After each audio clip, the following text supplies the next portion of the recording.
Get this, when the first Russians landed in Bangui in 2017, the pitch sounded familiar. Advisors, trainers, a few bodyguards, some kit for the presidential guard. No tanks rolling down the boulevard, no invasion optics. On paper, it was a training mission approved by a government that needed muscle and didn't want more lectures. But the mission brief wasn't the whole story. The real plan lived on the roads out of the capital, the ones that run toward places where rock turns into money. To understand why, we need to look at the political math. Touadéra's presidency was under pressure, rebel coalitions ringed the city, and every donor meeting came with conditions. Wagner offered a turnkey package: security operations, intelligence support, information campaigns, and personal protection for the president, bundled with something else: the capacity to hold terrain that mattered economically. Meanwhile, something else was happening up north and east. Survey teams with security escorts walked ground that artisanal miners had worked for years. Maps turned into permits, and permits turned into companies with names nobody had heard the week before. This was the moment everything changed on the timeline. The advisors didn't just teach tactics inside a barracks. They built a parallel logistics chain. Airlifts brought in equipment. Convoys moved with their own rules. Checkpoints answered to radios outside the state's command net. The bureaucracy adapted to the new gravity. When a company like Lobe Invest appeared on a concession, it wasn't random. It slotted into a network of shells and affiliates: Midas Resources, heavy industrial SAL, fronted by straw owners or Russian nationals with clean paperwork. Licenses were long, obligations opaque, and enforcement conveniently thin. At Endasima, you could watch the parallel state pour itself into the ground. Processing pads expanded between 2022 and 2023. New crushers appeared behind fresh wire. A dirt strip near another site began to look like a private airfield. Unknown to villagers downstream, contracts offsite set the revenue splits before the first ounce left the mill. The guards at the gate weren't wearing national insignia. Their orders came from men whose authority depended on what the plant produced. If a group of artisanal miners wandered too close, security operations followed. Reports from rights monitors began to rhyme: arrests, disappearances, bodies found near dig sites after clashes. By 2020 onward, more than 900 civilians were reported killed in operations linked to Russian mercenaries across Kar. That statistic wasn't a headline inside the concession. It was a perimeter rule. Meanwhile, the capital felt safer. The palace was secure. Roadblocks inside Bangui were quieter. The presidency could point to stability and say the partnership worked. That's the double bind. In exchange for visible calm in the city, the countryside absorbed the cost. The mine gate became policy. Ministries that once issued export licenses now learned to look the other way when plain manifests didn't match production figures. When a shipment left for the UAE, the paperwork often showed a different origin story by the time it hit a refiner's intake desk. Gold is patient. It changes hands until questions get tired. What nobody knew outside the network was how neatly this fed Russia's sanctions puzzle after 2022. Dollars leave fingerprints. Bullion doesn't talk. A bar that starts life in Kar can pass through traders in Khartoum or Bamako, catch a flight to Dubai, and step into the global bloodstream with a new shirt on. Analysts tracking flows estimated more than $2.5 billion raised through Africa-linked gold, smuggled via Kremlin-connected channels since the Ukraine war escalated. In the field, that number felt like diesel drums filled, salaries paid, and new contracts inked. The model traveled. In Mali, after the coups and the split with France, Russian-linked units took up positions, while companies with Russian capital appeared near gold belts such as Lulo and Fekola. Deals bypassed tenders, wrapped in security agreements. In Sudan, Merowe Gold operated inside a war economy where generals and militias traded protection for access. The pattern held: protect the corridor, hold the pit, move the metal off book. Sanctions landed like stones in a river. The US Treasury designated entities tied to Wagner in Kar. Some banks froze transfers. A few traders backed away. But on the ground, Logos changed faster than habits. Wagner rebranded into an Africa Corps veneer. Local nominees rotated on official documents. The same operators showed up at the same gates. A refinery doesn't care what you used to call your company. It cares that a courier shows up with product and a plausible story. Here, that's where the parallel state became visible even to people who didn't want to see it. If the foreign guards decide who enters a district, the mayor's office is a courtesy. If a private airstrip dictates when a town wakes up to the thump of rotors, the Civil Aviation Authority reads about it later. If a communications team floods local radio with stories about rebels and traitors, while rivals are quietly targeted, the information space becomes part of the concession. It's not just security for resources anymore. It's governance for royalties, and the franchise sits outside the Constitution. A micro-story puts a face on it. A schoolteacher in Bambari tried to reopen classes after months of fighting.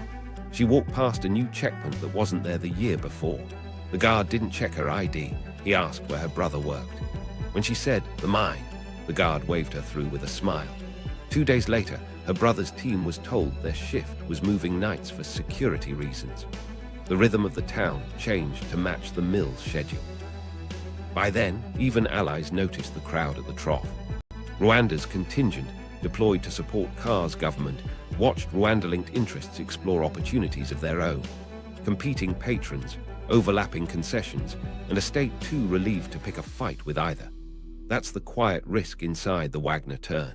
It starts as help. It settles as a habit. And then it hardens into a system that outlasts the men who signed the first invitation. Ndasima, the mine that rewired a country. The first time a government minister visited Ndasima after the upgrade, he didn't go to the pit. He went to the control room. 2 monitors, a wall map with colored pins, a whiteboard listing shifts and convoy times. A Russian-speaking supervisor tapped the schedule with a capped marker and said, "Production must not stop." The minister nodded, smiled for a photo, and left with a gift bag that smelled like diesel. The pit didn't need speeches. It needed trucks to keep moving. To understand how a mine rewires a country, start with the road. Before the expansion, that laterite ribbon was a rumor during rainy season. After it, graders arrived. Drainage ditches appeared. A checkpoint went up where the road kinked past a village well. The men there weren't gendarmes. Their radios didn't crackle with the state's call signs. They logged license plates into a notebook, stamped with a company logo most locals couldn't pronounce. If your cargo matched their list, the barrier lifted. If it didn't, your day ended in shade, waiting for a phone call from someone with a key. Meanwhile, something else was happening uphill. Artisanal miners had once spider-webbed the place with hand-cut shafts. Families made a living in narrow margins. Gold dust traded for rice, batteries, school notebooks. When the concession firmed up, those shafts turned into liabilities. Notices appeared on trees. Meetings were called. Warnings were issued. The area was now industrial. Some diggers took low-paid jobs as laborers inside the fence. Others were pushed off with operations that looked like policing until gunfire started. Witnesses told rights groups about bodies left near the tailings.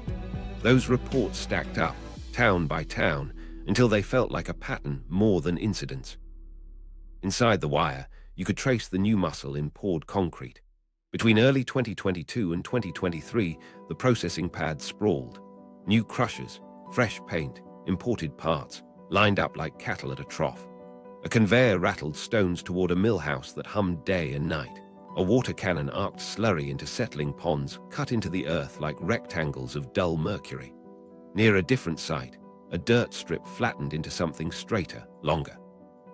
Local pilots started whispering about private flights that didn't appear on anyone's public schedule. People stopped asking who owned the plane. They asked who controlled the fuel. The names behind the gates changed masks, but not faces. Lobe Invest on one permit, Midas Resources on another. Heavy Industrial SAL on a list no journalist could get in full. Straw owners took the front seats on paper. Russian nationals sat where the decisions actually landed. When sanctions hit, emails bounced to new domains. The stamp on a letterhead shifted, the phone number didn't. Bangi's ministries learned to route requests through liaisons who spoke fluent euphemism. Export paperwork moved fast for some shipments, and not at all for others.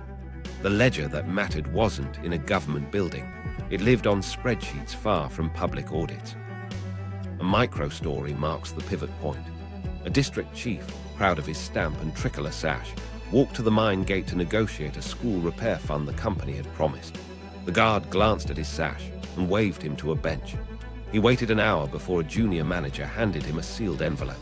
Inside, 2 pages in French detailing a community engagement calendar that pushed the school to next year.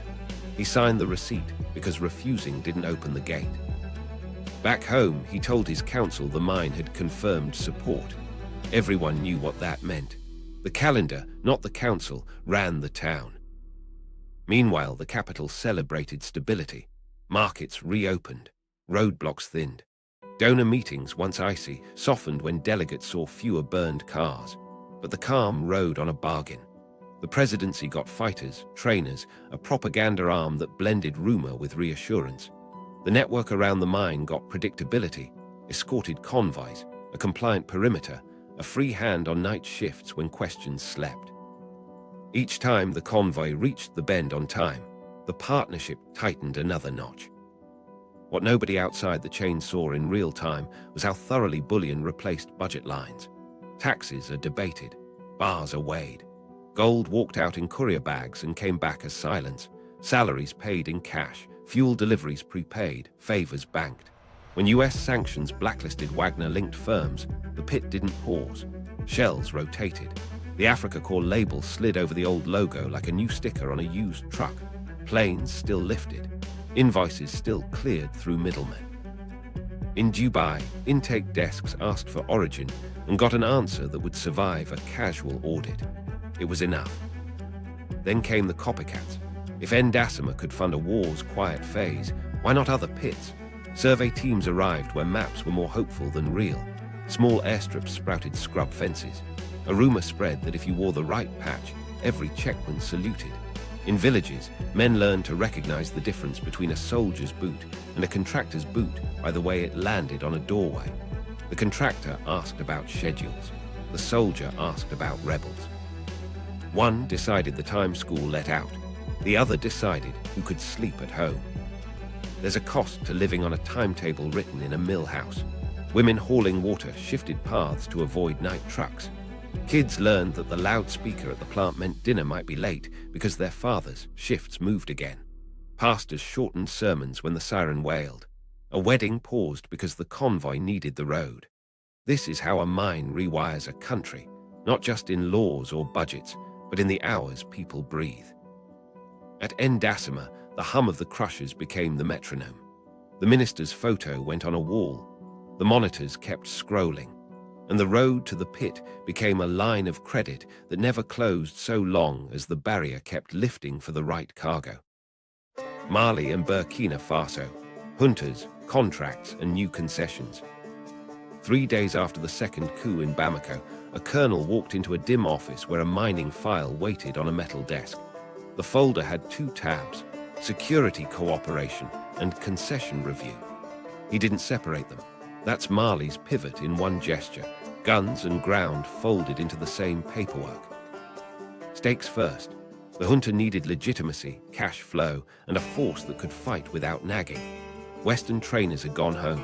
Insurgents pressed along the gold belt that runs under villages whose names don't appear on maps, but whose soil pays salaries in Bamako.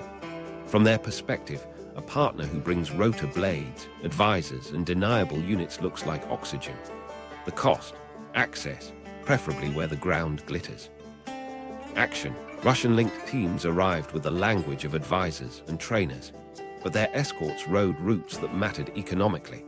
Meanwhile, mining deals started skipping tender boards, justified as strategic partnerships. In regions near Lulo and Fekola, companies with Russian capital or connections appeared in filings that journalists couldn't easily trace end to end. Soldiers secured corridors, survey crews followed, local administrators learned new signals, who to salute, when to keep the ledger open. A mayor in K's whispered to a friend, they don't ask for receipts, they ask for time windows. Impact. The junta stabilized the capital and showed televised convoys rolling under its flag. In gold country, the rhythm changed. Artisanal pits faced temporary suspensions that never lifted. Night movements increased. Contracts bought quiet around processing plants, and the Treasury's short-term oxygen came from advances tied to ounces not yet poured. The sovereignty question didn't vanish. It was deferred to a later season. Meanwhile, something else was happening in Ouagadougou. Captain Ibrahim Traoré stepped into power with a rifle on his shoulder and a message that landed well in mining towns. We'll take back what feeds strangers. The security crisis was brutal. Attacks near shafts, ambushes on haul roads, villages emptied overnight. But the gold didn't stop moving. It just moved under heavier guard. Stakes in Burkina Faso are brutal and simple. The state needs revenue to fight and to perform. Communities need protection that actually arrives. Foreign miners want stability, predictable permits, and lately, a government that won't cancel breakfast by lunch. Into that tangle, a new file slid across a minister's desk. Nordgold's industrial license for the new deposit. 8 square kilometers, a projected contribution of over $89 million to the national budget over its life. On paper, a win. On the ground, a wedge. Action. The government began talking in two voices at once. One promised national refining, local beneficiation, and tighter control over exports.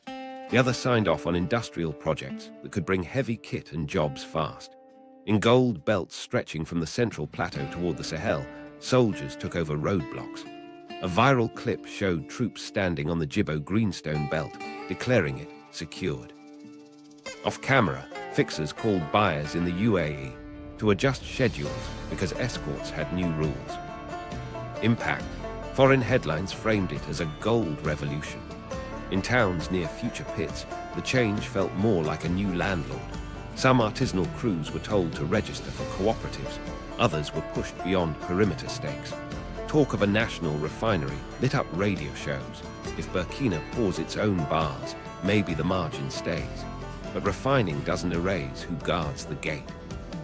If the army's presence unlocks concessions that trend toward foreign balance sheets, control feels performative unless communities see cash, clinics, and contracts that stick. Here's the hinge between Mali and Burkina. Both bet that sovereignty can be rebuilt while partnering with actors who prefer opacity. In Mali, the bet rides on Russian-linked security and the business shadow that follows. In Burkina, the bet rides on a nationalist message paired with selective openness to Russian miners and any investor willing to move under fire. In both, the timeline pressures every decision. Tomorrow's attack decides whether today's contract survives. A micro-story lands the risk. A Burkinabe foreman near New kept a ledger in pencil because ink felt too confident. One morning, soldiers told him to hold trucks for a sweep. At noon, a government envoy arrived with a camera crew to announce jobs. By evening, a man from a trading house called to confirm export windows through Ouagadougou had narrowed by 2 days. Why? The foreman asked. New procedures, the voice said. He sharpened his pencil and crossed out a week's plan with a straight line. Meanwhile, sanctions and scrutiny circled. Western diplomats warned of human rights risks and opaque licensing. Activists flagged disappearances around artisanal zones. Officials insisted on reform. Paperwork improved its manners, but bullion stayed pragmatic. Unregulated flows still found Dubai. Compliance teams learned to spell new company names. The pattern didn't break, it rebranded. The deeper cost hides in trust. If a junta's survival depends on ounces secured by partners who also hold concessions, what judge can rule against a mine? What auditor can slow a con? In Mali and Burkina Faso, gold isn't just revenue, it's the hinge on which power swings. And when power swings on metal, the men with guns decide whose hands touch the scales. Sudan's gold laundromat, Mercenary gold, and the shadow roots. 3 days after Khartoum woke to gunfire in 2019, a small office on Africa Street opened early. The receptionist flipped a sign to closed, but kept letting men in, accountants with flash drives, a logistics fixer with a sat phone, and a security liaison who smelled like Jet A1. On the door, a modest plaque for a company few Sudanese could place on a map, Mercenary Gold. Inside those flash drives lived a different kind of evacuation plan, not people, ounces. Stakes first. Sudan's gold isn't a sideshow, it's a lifeline. Oil money vanished after South Sudan's secession. The state needed hard currency. Generals needed payroll. Militias needed diesel and ammo. The countryside, Darfur, South Kordofan, the Red Sea Hills, was dotted with artisanal pits and a handful of industrial sites. Whoever controlled the flows controlled politics. For families at the pit face, a day's work meant millet or nothing. For the men in uniform, it meant leverage. For a set of foreign partners, it meant a revenue stream that could move when banks froze. Action unfolded in overlapping layers.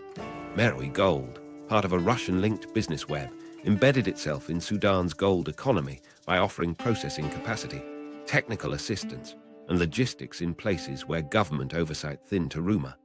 Their team set up buying desks that paid cash at pits starved of buyers, then funneled ore and concentrate into plants that shaved value at each step.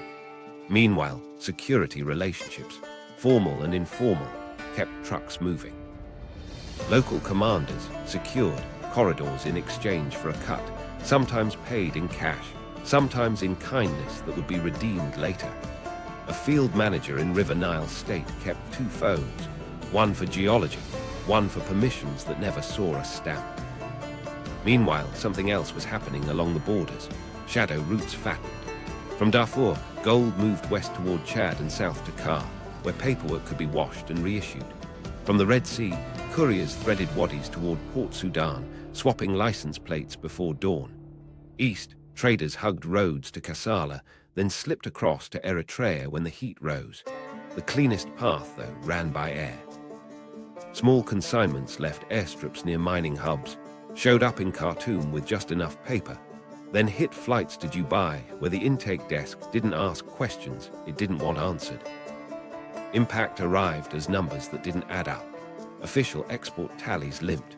Domestic prices spiked. Yet Dubai refiners logged tonnages that implied Sudan was producing far more than the state admitted. Investigators later traced networks tied to Kremlin-linked actors moving over $1 billion worth of gold out of Sudan, laundering origin through middlemen and shell entities. On the ground, that meant salaries paid off-book to friendly units, spare parts for old helicopters, and favors banked with men the government couldn't fire. A micro-story makes the machinery human. In Atbara, a broker named Hassan weighed a sock full of concentrate on a kitchen scale while his brother watched the street. A buyer he'd never met offered a price above the market and a promise: pick up at midnight, no questions. Hassan took the deal. 2 days later, his cousin at the customs office texted a photo of a manifest with a different exporter's name and a shipment weight that didn't match the sock. "Be careful," the cousin wrote. "You're a spectator now." What nobody knew at the time, at least not in full, was how neatly the laundromat clicked into Sudan's new war economy after 2023. As army and rapid support forces split the capital into hostile grids, mining zones became piggy banks with rifles. Units aligned with whoever secured their district. In some towns, RSF men appeared at buying offices. In others, army intelligence took a seat near the scales. The gold still moved. It just changed escorts. Mercenary's footprint didn't vanish. It adapted. New intermediaries, different license holders, the same routes. Sanctions tried to bite. The US Treasury listed Mercenary gold and affiliates, signaling banks and traders to step back. A few did. Compliance teams flagged shipments. Some couriers paused. But bullion flows bend, they don't break. Shells spun up in new jurisdictions. Ownerships shuffled to cousins of cousins. In Dubai, intake desks updated checklists and logged the bars. If asked, an exporter could produce a folder thick with stamps from a provincial office that hadn't had electricity all week. Meanwhile, communities at the pits paid in blood and silence. In Jebel Aimer, gunfire decided who dug. In Jeddah, a father sold his motorbike to buy his son a spot on a crew that would be extorted twice before payday. In the Red Sea Hills, a convoy detoured around a village clinic because the shortcut saved an hour and the buyer's plane wouldn't wait. The laundromat wasn't just a financial machine. It was a map of who mattered and who didn't. Here's the hinge. In Sudan, The laundromat connects war to wallet without passing through a parliament. If a refinery receipt in Dubai can substitute for a budget in Khartoum, then the men who move metal outrank the men who write laws. That's why Mercenary gold matters beyond any single shipment. It turns a resource into a private tax and then spends it on a conflict that guarantees the next load will also need an escort.